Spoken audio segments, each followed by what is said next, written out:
Welcome, Cookie Crumbs. It's Robin here with your daily spirit message reading, and this is for Monday, May 5th.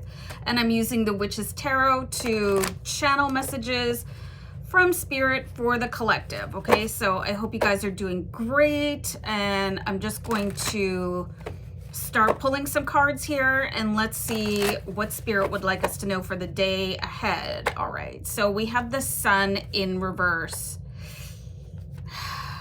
You know, these reversals can be a little bit tricky. I'll show you guys the card here. There's something going on with this child, okay? There's something, okay, this way looks really positive. This way looks a little bit creepy. I'm gonna write that down, hold on. So I'm not sure what quite to make out of that card. So obviously this is why we pull more than one card in a reading, because they do link together. So what is going on with this reversal with this child, and how is it making you feel? Like, what is your gut impression? Something to do with the light. King of Pentacles in reverse. I'm seeing somehow that something is stopping you. There is something to do with this child and this King of Pentacles stopping you from moving forward, stopping you from being successful. I don't think it's intentional. Like, how many people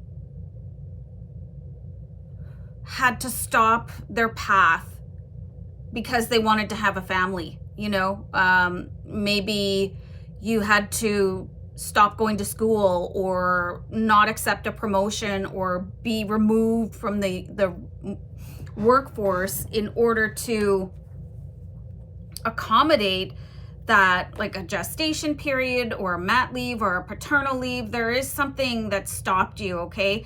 And you could be feeling a little bit resentful about it, even though it was something so beautiful in your life.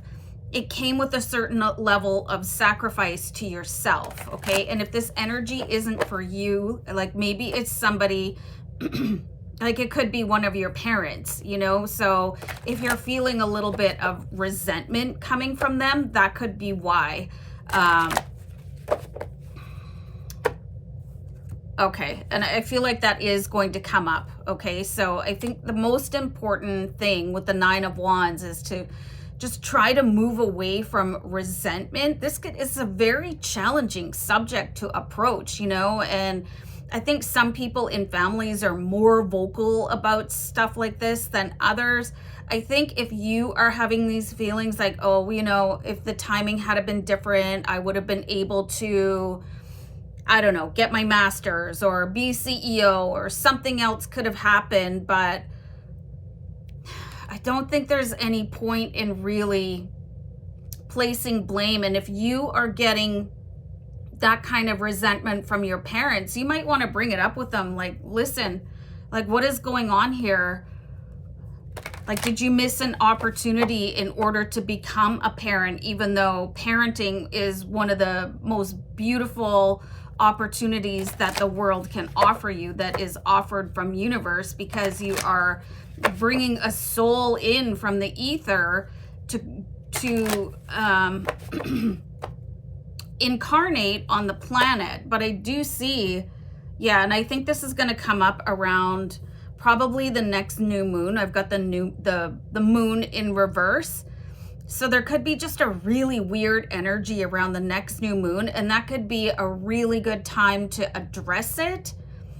I don't know, like it might be a good time to approach your parents if you can. If they're in spirit, you can still talk to them. I really don't think it's a good idea to approach your children and say, hey, listen, unless you have a really, really close relationship. You know, I feel like my life could have been different if it wasn't for you, okay? And if you are dealing with this type of energy, it's really important to be able to go ahead and work that out so that your children aren't feeling a sense of resentment from you. Man, this was a deep, dark reading, but you know what? Until we heal all of this stuff, you'll never reach your full potential. Anyway, I'll see you guys tomorrow. Bye.